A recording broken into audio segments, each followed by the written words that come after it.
playing piano since I was 3, and I'd always wanted to just get some more jazz chops.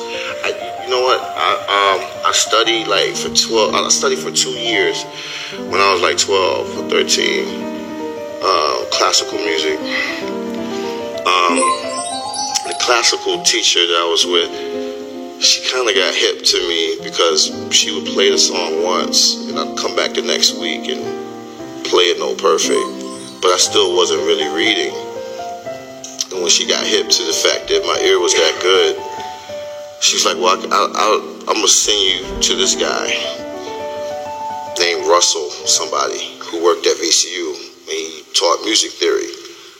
So I went to the guy Russell and took a music theory class, and you know, he was like, I can't do nothing with you. You don't need theory. You already know theory. You already know it. So I'm going to pass you to this guy at VCU in Virginia, who still taught at VCU. It was Ellis Marsalis. It was the best thing to do. And he was so awesome. He taught me a lot. All of the demos that I had, basically, before we even set foot in the studio, we were at Bob Power's house for like 3 months, like going over every detail, like tweaking every hi-hat, every cymbal, you name it. And so when we went into the studio to record, I mean, it was really like in my opinion, I felt like after it was done, I loved it, but there were certain songs that I felt it lost something between the demo version and all of the production that went into it. And we'd be in that live room with absolutely really no intent of writing or recording anything. We would just be playing. We'd be playing for hours. The whole time the tape is rolling. And then something would come up, we would doodle, and Amir would go, whoa, what's that?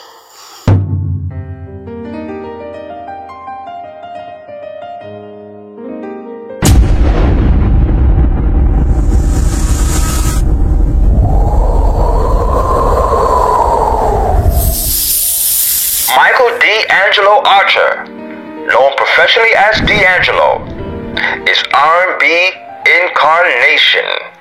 His vocal range, music ability, and his image made him the personification of what we deem a superstar.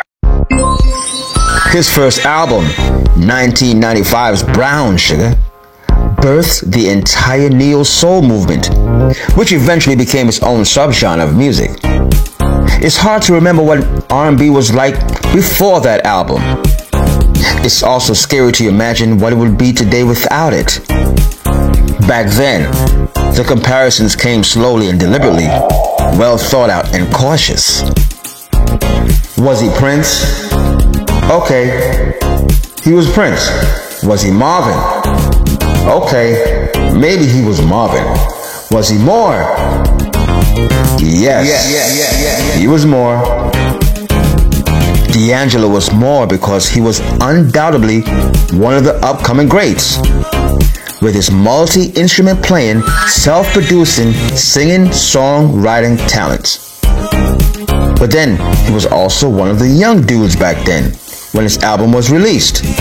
A young adult in his early 20s, with songs like Brown Sugar, a song about weed and women, maybe both, with lyrics like, let me tell you about this girl, maybe I shouldn't. I met her in Philly and her name was Brown Sugar. See, we be making love constantly, that's why my eyes are a shade of blood burgundy.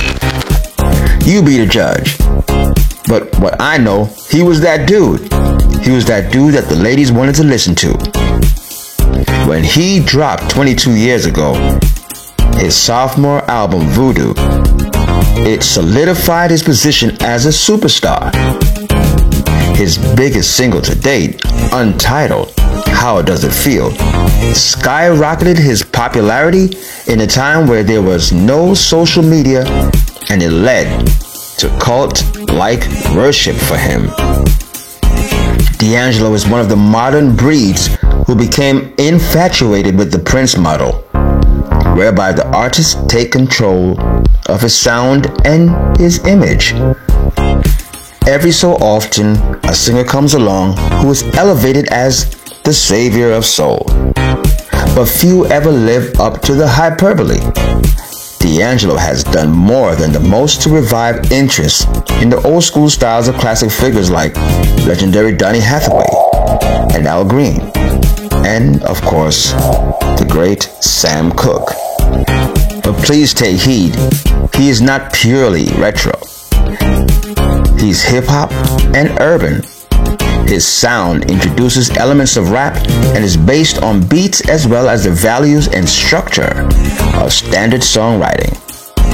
His 3 official studio albums to date span the period from 1995 to 2014. The debut, Brown Sugar, is a platinum-selling sensation, and the long-awaited follow-up, Voodoo, fared even better. 2014's Black Messiah may have arrived after a long hiatus, but that too hit the top, backed by the successful tour entitled The Second Coming, that visited European halls with his good friend and confidant, the Queen of R&B hip-hop soul, Mary J. Blige. Talented and single-minded, D'Angelo has endured personal problems and been chased by rumors and demons, but his latent ability never went away. D'Angelo, by the nature of the world and the needs of the human mind, by his own choices, became king. He became legend. With that being said, thank you for watching, and thank you for listening. You've been watching Voodoo Soul with D'Angelo.